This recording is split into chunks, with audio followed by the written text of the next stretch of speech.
ขวดเราต้องแต้มสวิกออกมาก่อนเขียนขาออกมาแล้วขวดสอบสวิกเฮาดูอย่างนี้สวิกแสงสว่างบ่สวิกแสงสว่างนี่เนาะก็จะมีตาลีตาใหญ่สุดนี้ก็สุดสวิกแสงสว่างอันนี้ก็จะมีขั้วรวมแต่เขาให้สัญลักษณ์ก็คือ ED ต่อมาขั้วตาลีเขาให้สัญลักษณ์ก็คือตัวที่ต่อมาขั้วไฟตาใหญ่สัญลักษณ์ให้ก็คือตัว H เขียนออกมาปุ๊บเวลาถ้าเป็นรุ่นที่มีสายนะรุ่นที่มีสายเอากล้องคันมานะให้สังเกตสวิกนี้บางรุ่นมันจะสายไม่ออกกล้องคันมาให้มันแยกชุดพิเศษเขาออกแล้วเขาจะขวดน้อยขาลงน้อยขาลงแต่อันนี้สวิกมันจะรวมเหมือนเป็นชุดรวมในถ้ามันมีสีแบบนี้แม่นเขาจะบอกตำแหน่งขาสั้นเขาต้องหูก่อนว่าขาที่เท่าไรก่อนต้องนับปากพร้อมไอ้ขาที่เท่าไรนะ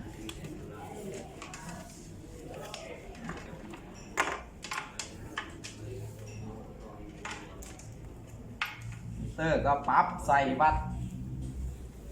การต่อเนื่องให้มีเสียงดังเวลาเขาก็จะเป็นไปเบิ้งมิเตอร์ฟังได้เสียง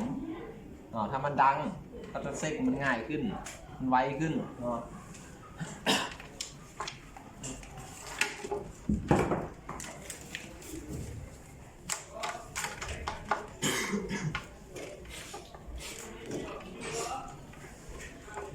สายมิเตอร์ถ้าไปเฮ็ดเรียกเขาอาจจะไปสอกสายสุดสายไฟของรถที่ปักแบบนี้ปักแบบนี้จะถอดออกมาแล้วเอาแต่ขั้วมันเอาแต่หางฝามันเพื่อง่ายในการตรวจสอบแบบนี้เขาจะแย่ไว้แล้วเพื่อขวดไปเลยปั๊บมิเตอร์ไปวัดการต่อเนื่องก็สังเกตหน้าจอไปพร้อมก็ได้งานไดโอดเปลี่ยนมาปุ๊บเสียงเวลามิเตอร์แตกกันปุ๊บมันจะมีเสียงดังเราก็เซ็กมิเตอร์เขาก่อนถ้าเขาจะกวดสวิกแสงสว่างจะต้องการหาขามันเขาต้องหมอดสวิกอื่นมันมืดหมอดสวิกอื่นมันมืดในสุดนี้แล้วเราจะเสียบไปขาใดขาหนึ่งเราต้องมาเบิ่งกันว่าไอ้นี่มีจะขานับก่อนเพราะว่าไอ้นี่มันมี4สายไฟ1 2 3 4 5 6 7 8ถึงมี89 10 11 12 13 14 15 16ขาเชิง8ลุม8จับไป1ขา1ขาเขาจะเซ็กไปเถื่อนจับวิดเซ็กตาลีก่อนแง่ไว้1ขาแล้วปุ๊บกวดสอบไปกวดสอบไป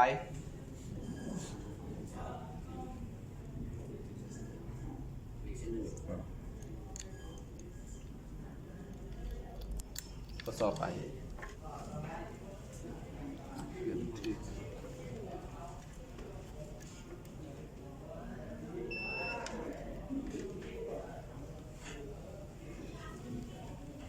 กดสอบไปจนให้มันดังคือมันดังปุ๊บดังประมาณเขาว่าไอ้นี่แม่นละถ้าดังอย่างขานี่ดังปุ๊บขาที่14ดัง14ดังเขาก็ต้องหมอดเบิ่งก่อนหมอดปุ๊บแม่นถ้าเสียงมันมิดก็คือเป็นขั้วที่เราต้องการหา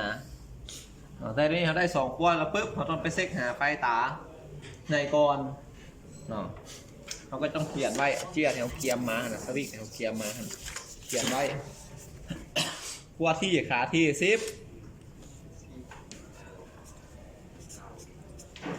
4เขาก็เขียนไว้เวลาต่อตามนั้นถ้ามันมีสีมันมีสีอย่างสีขาวแคบแดงเขาเขียนขาวแคบแดงใส่ในการเห็นเปียกเวลาต่อนั่นรวมเลยขาที่9นี่ขาที่9ไว้ได้นี่เป็นขาที่9 ต่อไปเขาจะเซ็กไฟตาใหญ่เนาะวันนี้ปุ๊บเซ็กไฟตาใหญ่ในการเซ็กไฟตาใหญ่เขาจะบบกลับมากวดอีกขาที่14เขาจะกวดขาต่อไปเนาะขาที่14เวลาเขากวดมันจะดังเพราะว่าเวลาเปิดตาใหญ่ปุ๊บมันจะต่อเนื่องกับตาลีเนาะวัดมาปุ๊บเนาะ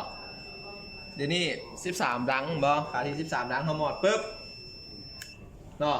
หมดตาลีเนาะบ่ให้หมดฮอตออฟได้เนาะก็คือปิดซิกจากตาใหญ่มาหาตาลีเนาะถ้าเสียงมันมิดก็แสดงว่าอันนี้คือขาที่เขาต้องการหาเดี๋ยวนี้เขาได้ขา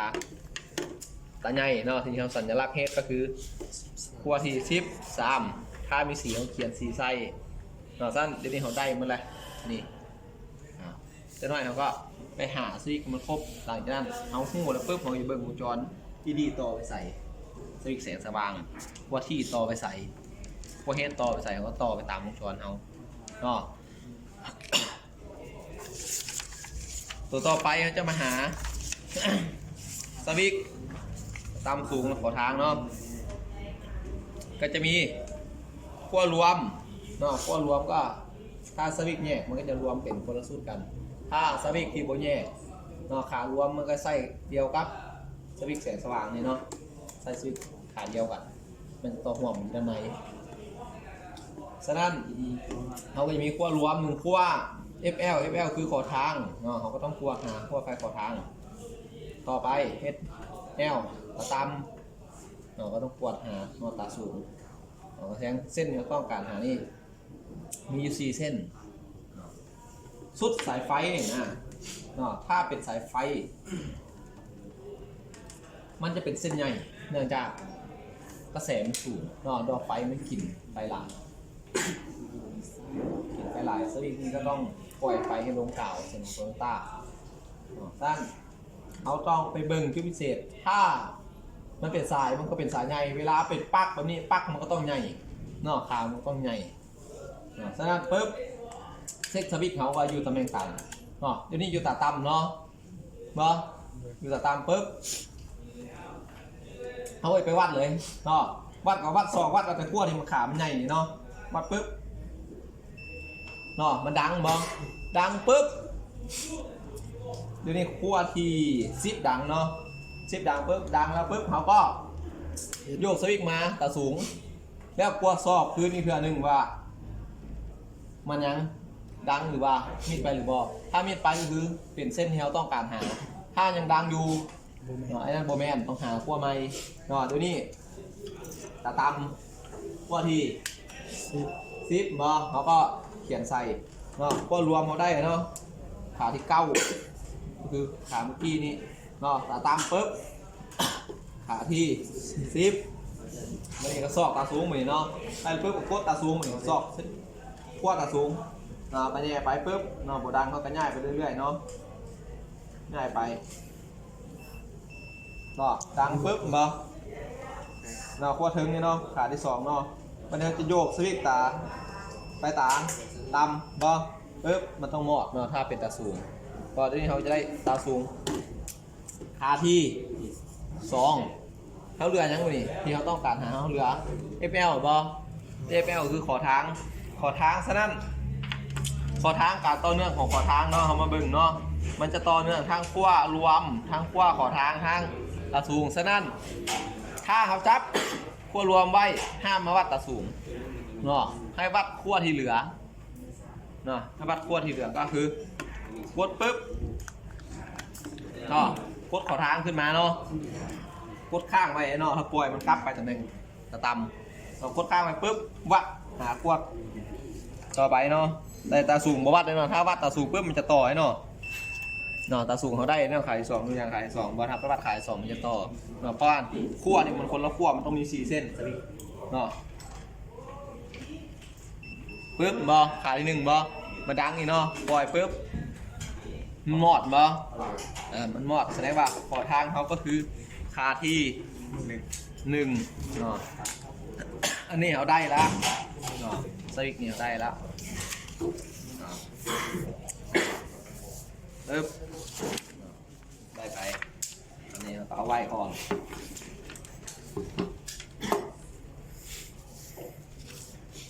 ต่อไปดีเลย์ ดีเลย์มันก็จะมีดีเลย์ที่เป็น2ทางแดทางเดียวแดเนาะ2ทางเอิ้น NCNO เนาะตามหลักมัน2ทางมันจะมี5เส้นมี5เส้นในการร้องบางคนก็ไปร้องด้วยหม้อไฟ5เส้นมาต่อเนื่อง1เส้นเนาะเขานั่งแท่งต่อกันเวลาไปร้องหม้อไฟปุ๊บมันจะเกิดกันอาร์คกันซอดเกิดขึ้นเนาะก็คือแตกท่านเขาต้องกวดหาคนหลวดก่อนกวดหาคนหลวดก่อน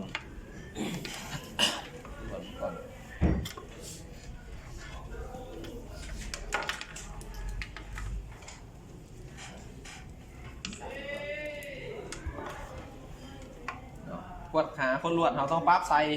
อุ้มเห็นปะเปลี่ยนมาเป็นอุ้มเนาะก็คือ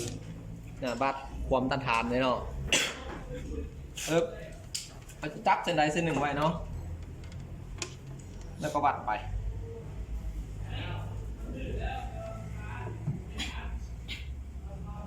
ขึ้นบ่ขึ้นแล้วจือบว่าค่าความต้านทานมันเท่าใดเนาะเขาจะไปว่ามิเตอร์ขึ้นแล้วเอาเนาะเขาต้องมาเบิ่งหัวหน่วยเพราะมันต้องเป็นโอห์มเนาะที่นี่มันเป็นเมกาโอห์มเห็นบ่หรือกิโลโอห์มเขาเอานี่เนาะหน่วยนี่เนาะเบิ่งหัวหน่วยไปพร้อมก็คือวัดเส้นต่อไปอันนี้ก็เป็นเมกาโอห์มคือเก่าบ่วัดเมื่อปุ๊บง่ายเส้นใหม่เส้นนี้เขาวัดแล้วเอาเส้นใหม่มาวัดวัดไปยังขึ้นเมกาโอห์มคือเก่าบ่ง่ายไปยังขึ้นคือเก่าแล้วก็ทิ่มไปเหมือนวัดครบทุกเส้นละต่อไปก็จับปุ๊บ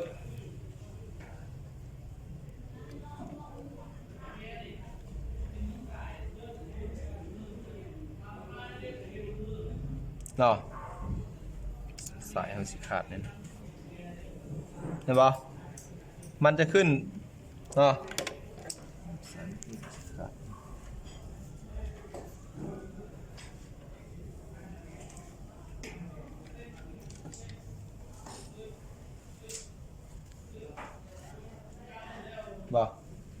ค่าอยู่172 โอห์มเนาะค่านี้จะเปลี่ยนต้องยับไปนั่นมันหน่อยจะเปลี่ยนมาเป็นโอห์มค่าที่เราได้มันต้องเป็นโอห์มกิโลโอห์มเอาเมกาโอห์มเอาในการทดสอบดีเลยเวลาเขาได้ปุ๊บเวลาเราเรื่องเรื่องกีฬามีบอลทีมเตะบอลเท่านั้นมีบอลมันมีปุ๊บอาจจะบวกเขียนเตะผู้เดียวพลงออกแต่ผมห่างบล็อกสีเดย์ไว้ปุ๊บก็คือด้วยเขาให้30ผู้ล้วนเขาก็ให้เลย1 2ก็ได้ก็แล้วเขาก็จะหู้ว่าขาได้เป็นผู้ล้วนขาได้เป็นหน้าคอนแทค1 2เป็นหน้าคอนแทค3 4เป็นผู้ล้วนเอาไปได้แล้วปุ๊บก็คือนี่การทดสอบหาดีเลย์ส่วนหลอดไฟนี่คือขั้วของหลอดไฟเวลาเราจับหลอดไฟมาเนาะจับหลอดไฟมาถ้าปักหรือปักนี่เนาะปักมันมีอะไรกดอยู่ก็จะมีขา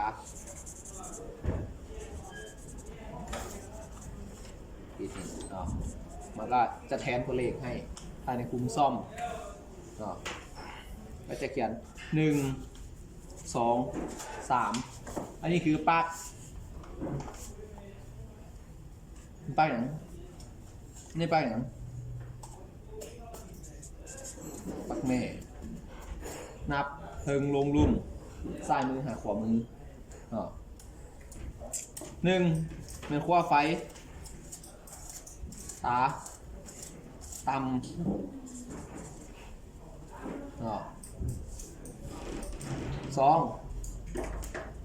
ขั้วไฟตาสูง3ขั้วรวมแล้วก็ให้ได้ดูนี่เวลาจะน้อยเขาก็ไปเบิ่งต่ำจอนี่ต่อตามมัน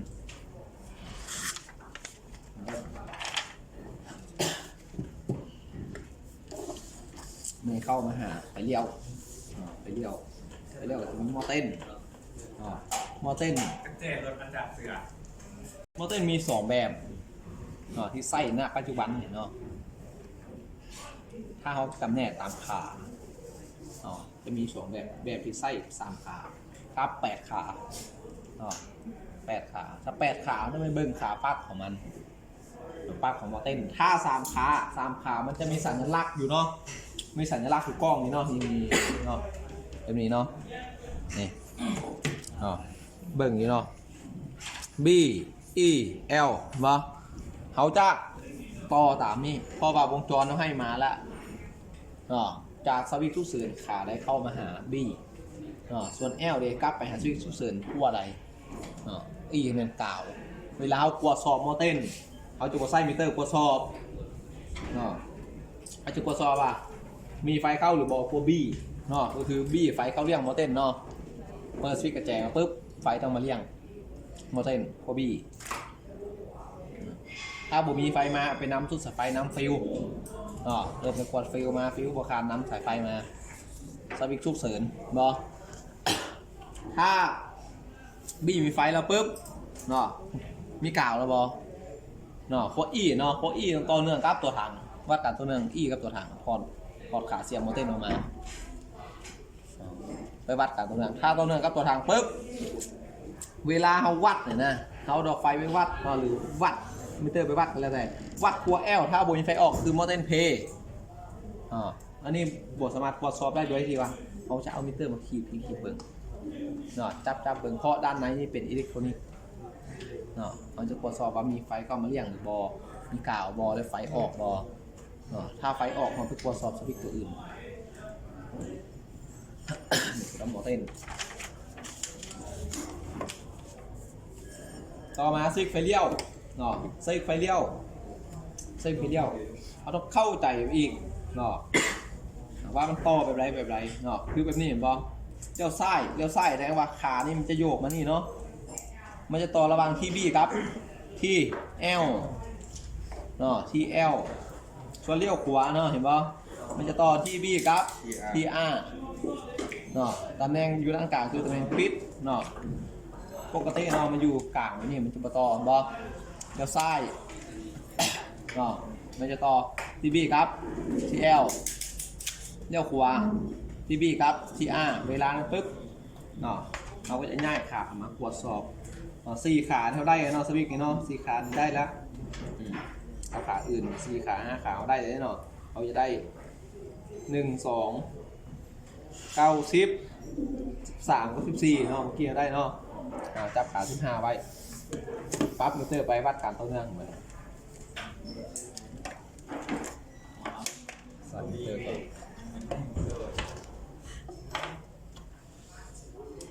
ปั๊บเตอร์วัดการต้นเนื่องปุ๊บ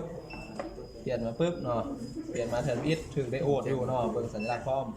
ที่2เสียงละบอแล้วก็เทสมิเตอร์เบิ่งก็ได้เทสมิเตอร์กันแกล้ปุ๊บดังปกติมิเตอร์จ้าไปปุ๊บเปิดเลี้ยวอย่างซ้ายวัดไปนี่วัดไป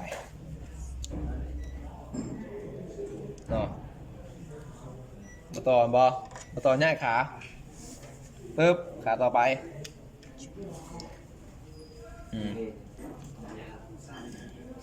มาต่อง่าย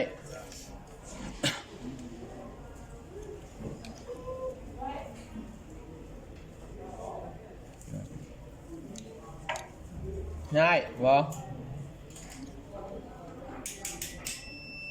ดังบ่ดังเขาจะปิดเบิ่งเสียงหมอดบ่ปิดปุ๊บหมอดบ่เดี๋ยวนี้เขาจะได้ขั้วที่6 7 8บ่เดี๋ยวนี้มันต่อ6กับ7เลี้ยวซ้ายเขาลองจับขาที่7ไว้นี่เขาจะจับขาที่7ไว้แล้วปุ๊บโยกเลี้ยวขวาปุ๊บวัดขาที่เหลือดังดังขาที่8ปุ๊บโยกไปปิดแสดงว่าเขาได้แล้วเดี๋ยวนี้พบแมนเลี้ยวซ้ายเขาก็เขียนใส่เลยเลี้ยวซ้ายเขาคือ TL ก็คือขาที่ 6เนาะเลี้ยวขวาเขาขาที่8เขาเขียนใส่ขา8เนาะส่วนขั้วรวมเนาะที่บี้เขาขาที่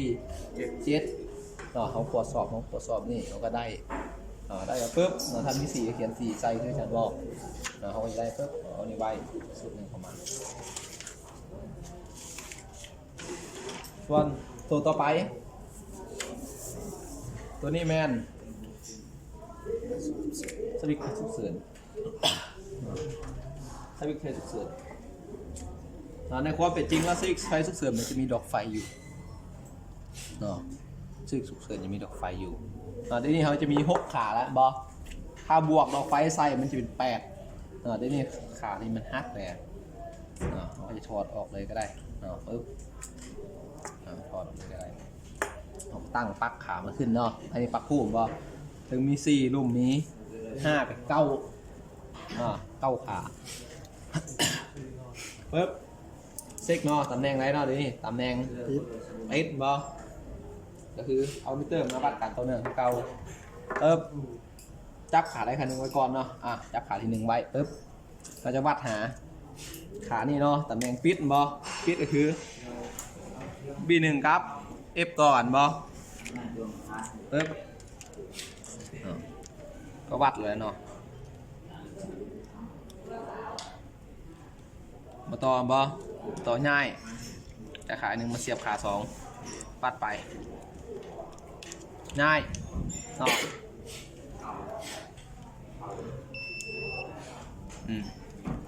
เนาะง่ายมาขาย3ปึ๊บต่อเนื่องบอต่อเนื่องเขาต้องกดสวิตช์เขาไปตำแหน่งเปิดปึ๊บบอตัดบอถ้าตัดบอเวลาเปิดปึ๊บ B1 กับ F จะถือตัดวงจรเนาะมันจะต่อ B2 เวลาเดี๋ยวนี้เขายังบูฮู้ว่าอันใดเป็น B1 อันใดเป็น F ตัวที่เขากวดได้เดี๋ยวนี้เนาะขาที่3กับขาที่4เนาะเพราะว่าอันนี้คือสวิตช์2ทางสั้นเขาจับขาที่3ไว้ปึ๊บกดเปิดแล้วไปวัดขาที่เหลือไปนี่ดังบ่ดังบ่ดังเขาจะต้องง่ายขาปึ๊บมาใส่ขาที่4เนาะขาที่ดังเมื่อกี้นี่เนาะวัดไป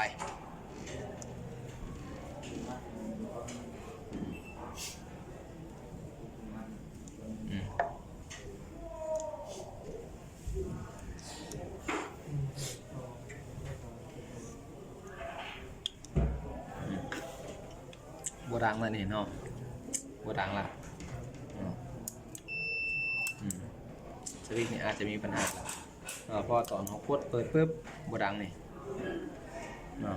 บ่ดังปกติมันจะต้องดังเพราะเนื่องจากF กับ B2 เดี๋ยวนี้เขาสลับมาจากขา3มันบ่ดังสลับมาขาที่4มันบ่ดังปุ๊บเขาก็จะง่ายไปเบิ่งตรวจสอบชุดใหม่เบิ่งอันนี้ดังบ่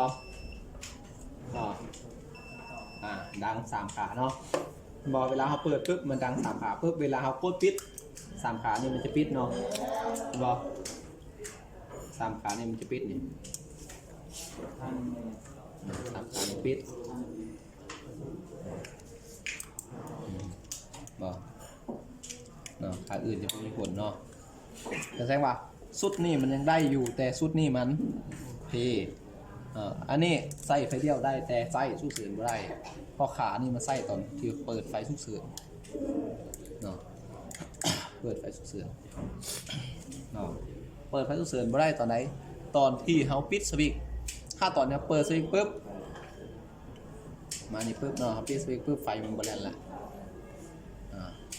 คืออันนี้อาจจะมีวิธีแก้ก็แล้วแต่ว่าเขาจะเสริมไดโอดเสริมอย่างเข้าไปก็ได้ถ้าเราเปลี่ยนสวิตช์เนาะเดี๋ยวจะเอาสวิตช์มาเปลี่ยนให้เบิกเขาวัด F กับ B1 ได้ขาที่3ขาที่4เนาะปึ๊บปิดเนาะปึ๊บดังเนาะ3 4เนาะดังปึ๊บมันนี่เขากดเปิดปึ๊บวัดขาที่เหลือดังง่ายๆมาขาที่4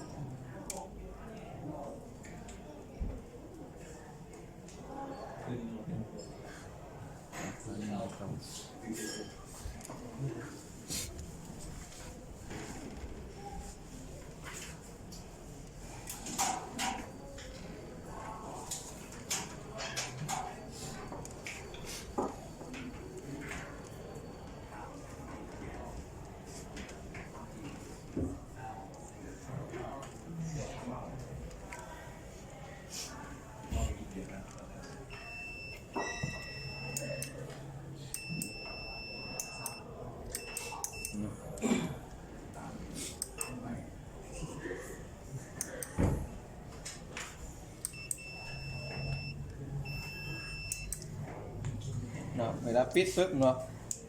ตัวนี้กับตัวนี้มันขาวัดกันตัวนี้ขาที่หนึ่งจะต่อกับขาที่6เนาะตัวนี้เราเปิดสองขาเนาะตอนเราปิดปึ๊บมันตัดบ่แล้วก็วัดไปเนาะขาที่6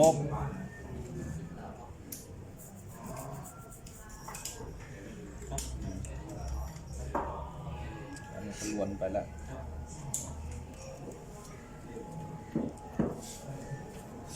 อันนี้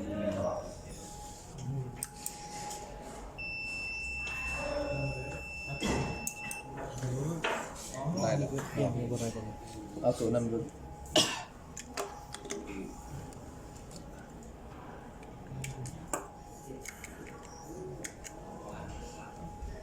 จับพัดก้อนขาดที่หนึ่งมาถึงเนาะแล้วหน้าปุ๊บ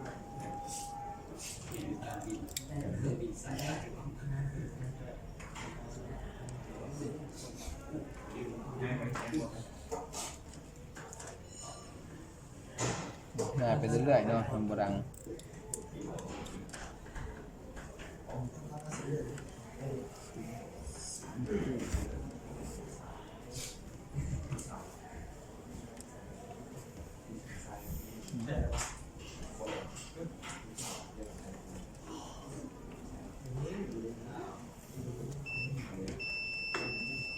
ดังเนาะดังปุ๊บปิดเนาะเดี๋ยวนี้มันจะดังถึงมี3บ่ขาที่6กับขาสุดท้ายเนาะปึ๊บ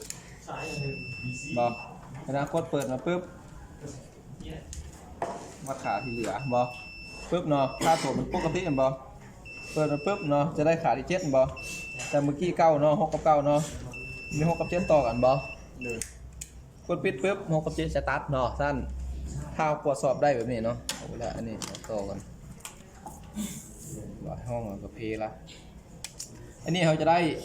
ขั้ว F เนาะขั้ว F ก็คือขั้วที่มันอยู่คงที่บ่ที่นี่เขาจับเนาะเส้นเขาจับไปปึ๊บเวลาเขากดปึ๊บต่อขาที่9บ่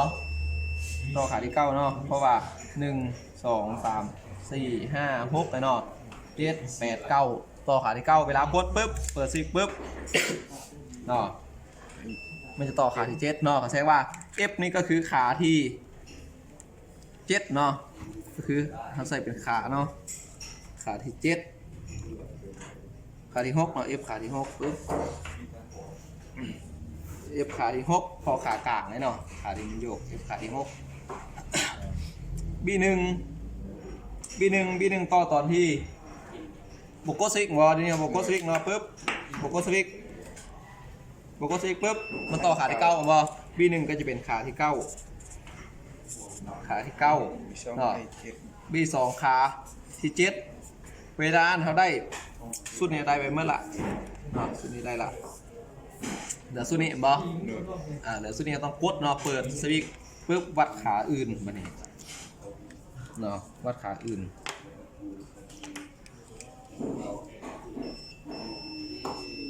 เนาะขาที่5ดังเนาะ6เขาบ่เกี่ยวละ6 7 9เกี่ยวเนาะบ่5กับ8เนาะ5อัน4เนาะ4กับ5 8เนาะเขาก็ได้สุดนี่เนาะในการต่อเนาะหรือในการกวดถ้าบ่มีหูซ่อม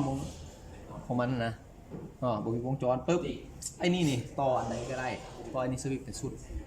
เนาะบ่เกี่ยวเดี๋ยวนี้เรามาจัดเลยเนาะยกอย่างเขาให้ขาที่4คือที่ B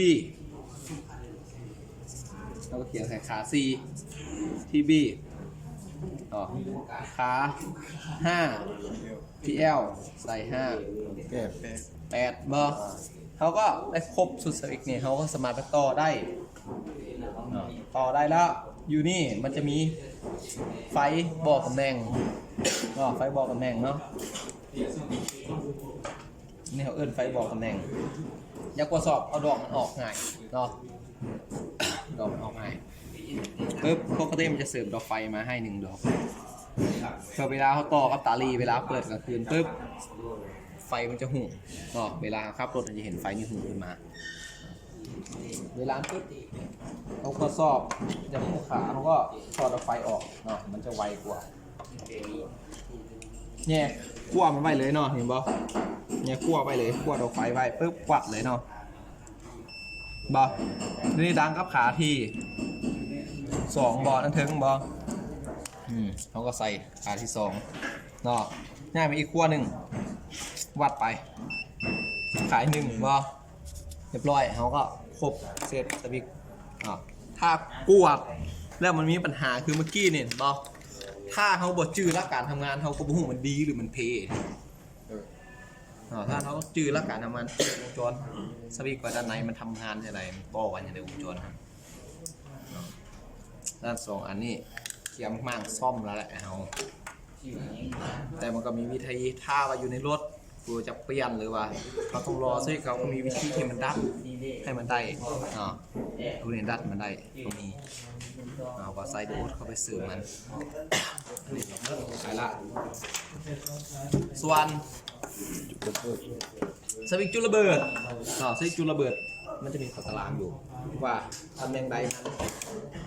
ต่อเข้าไปใดแต่สัญลักษณ์ที่จานเขียนมาพวกนี้มันอยู่นี่ว่าไงเนาะบอมันปั๊มอยู่นี่เมื่อไหร่ห้องปึ๊บห้องอิสเนี่ยเนาะ AM1 ห้องต่อมา IG1 เห็นเนาะต่อมา ACC สีนี่เนาะปึ๊บมันก็จะมีเป็นสีมันขาดออกไปเนาะต่อมาด้านหลังคือกันพอด้านหลังปั๊มมาให้ปึ๊บ IG2 AM2 แล้วก็ AT2 เนาะสวิกนี่มันมี2ภาคมี2สุดชนแท็กฉะนั้นก่อนเขาจะกวดสอบอันนี้นะเขาต้องหู้ก่อนเนาะหู้ก่อนว่าตำแหน่งใดเป็นไปในไหนปึ๊บล็อกบ่มันล็อกบ่ต่อจะกวดบ่ต่อเนาะบ่ต่อเนื่องเนาะคือทั้งหมดเนาะคือต่อมาปุ๊บ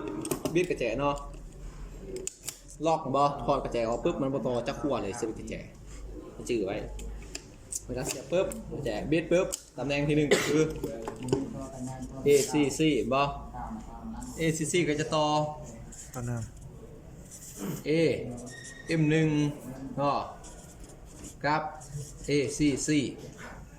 เนาะต่อได้2ขั้วนี่แหละเนาะกายนั้นบ่ต่อฉะนั้นอยากกวดสอบว่าสวิกนี่ได้หรือบ่ได้เราก็กวดสอบวัดการตัวหนึ่งเลยเปิด NTC ปุ๊บเนาะเบิ่งสัญลักษณ์ขา AM1 ครับ ACC เนาะวัดปุ๊บ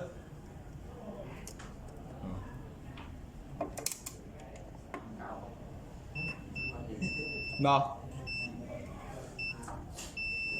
ปุ๊บเวลาปิดซิกมันต้องมอด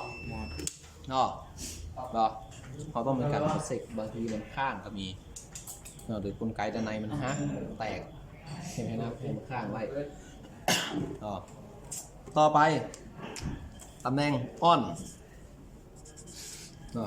พวกอ้อนมี2ภาคเนาะอ้อนมี2ภาคอ้อนรวมกันเลยเนาะ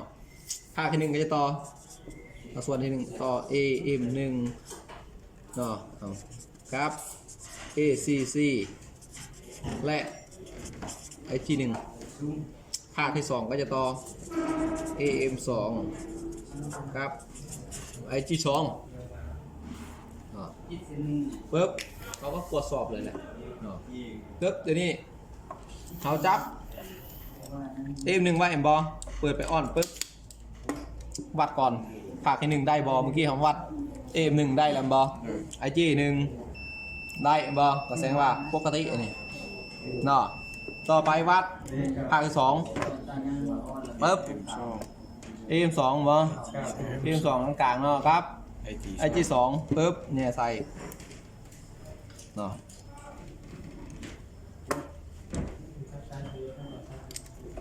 ปวดดีกว่า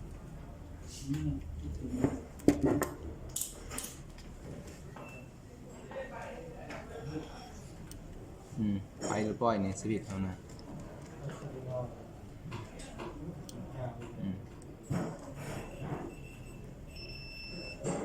ด้วยบ่สวิตช์เขาเพลละในสุดที่2คือใส่งานใบแหละนี่ของจริงต้องเปลี่ยน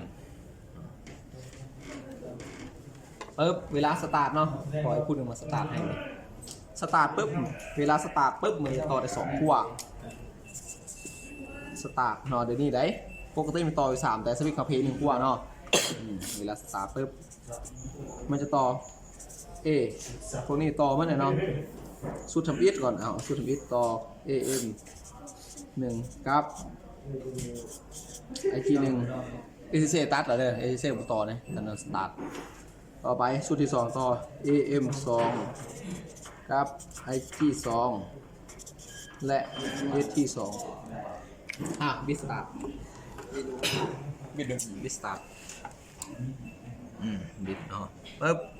AM บ่ AM นี่เนาะสตาร์ทบ่ปล่อยเบิ่งบ่นี่เห็นบ่เวลาสตาร์ทปึ๊บขั้วสตาร์ทมันจะต่อบางรุ่นก็จะมีพอร์ต ST 1บางรุ่นสตาร์ทมี2ขั้วแล้วแต่เขาจะต่อขั้วใดอันนี้ในการตรวจสอบต้องตรวจสอบแบบนี้เราให้จื้อหลักฐานทำงานการต่อพวกนี้ไว้เบิดได้เนาะในการตรวจสอบ